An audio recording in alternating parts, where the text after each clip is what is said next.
Well, in the past, the Battle of Britain withstood deadly attacks from the Nazis, and in generations prior, the Spanish Armada. But now it faces an assault from the enemies within, political correctness and multiculturalism. Dale Hurd has the amazing story from London. Britain's top judge says the nation should allow Islamic Sharia law. The head of the Church of England said the same thing. Police dogs might have to wear booties when they search Muslim homes to avoid offending Muslims who believe dogs are unclean. And Britain's Home Secretary has decided that Islamic terrorism should be renamed anti-Islamic activity. There is a real fear of Islam in Britain that is far different than in America, and the headlines here sometimes make it look as if capitulation to Islam is inevitable. It's somewhat astonishing that in a nation of 60 million people, a couple million Muslims could cause so much concern. Critics of the government say that's because Britain's politically correct leadership has been so slow to tackle this problem head-on. So-called hate speech is illegal in Britain, but it depends on who is doing the hating.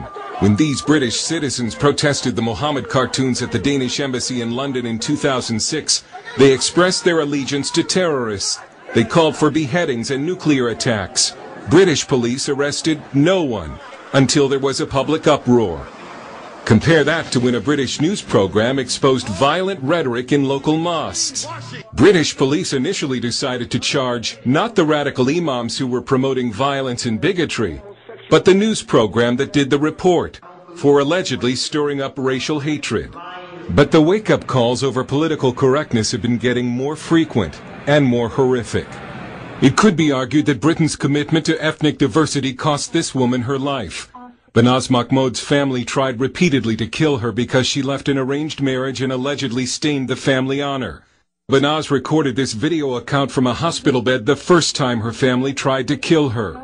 She also went to British police several times asking for help, but they ignored her because police thought they should respect ethnic diversity and not get involved. Banaz was finally murdered by her father and uncle, stuffed into a suitcase and buried in this backyard. A surge in honor violence is only one result of the government's policy of respecting ethnic diversity and bowing to Islam. Gina Khan is a national spokeswoman against honor violence and Islamic radicalism. She left an arranged marriage, and because she speaks out against radical Islam, she's been forced to move to a secret location. You're at risk if you speak out. You can be attacked. I'm aware of that.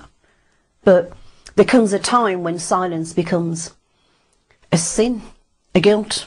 I spoke out because I believe that the people in the community that I moved out of are in denial about jihadism, yet it's happening all under their noses. In fact, I think people know what's happening. When former drug dealer and now born-again Christian Paul Ray wrote in his blog that the Muslim drug gangs in his hometown of Luton were savages, he was arrested on suspicion of a hate crime. It's okay for the Muslims to do what they're doing, and no one arrests them. But then if we start saying and disagreeing with what's actually happening, you know, we're breaching community cohesion, and we get arrested for it. It's just how things are now in this country.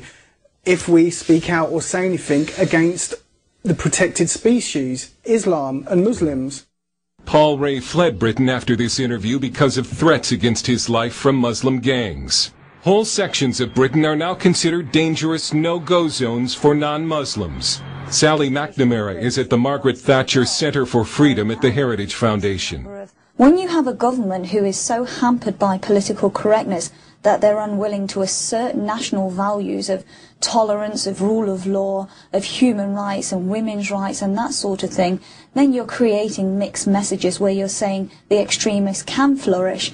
We have a hornet's nest of Islamic extremism in Britain, which we are trying to combat on a counter-terrorism and counter-radicalisation. Stephen Gash helps lead a grassroots group called SIO, Stop the Islamization of Europe, which has a chapter in Britain.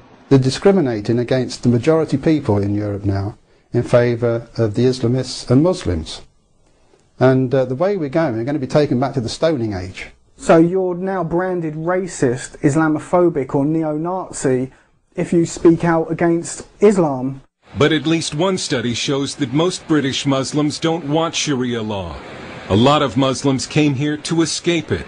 Yet it might be foisted on them anyway by political leaders. Wherever there is this same sort of ideology and mindset, there's now more polygamy in our communities, there's more domestic violence in our communities, there's more forced marriages, and there are more honour killings now. It's clear that multiculturalism and political correctness have backfired badly. The hardcore Islamists have not been assimilated into society. But Britain's confidence in democracy and Christian civilization have been seriously weakened. Dale Hurd, CBN News, London.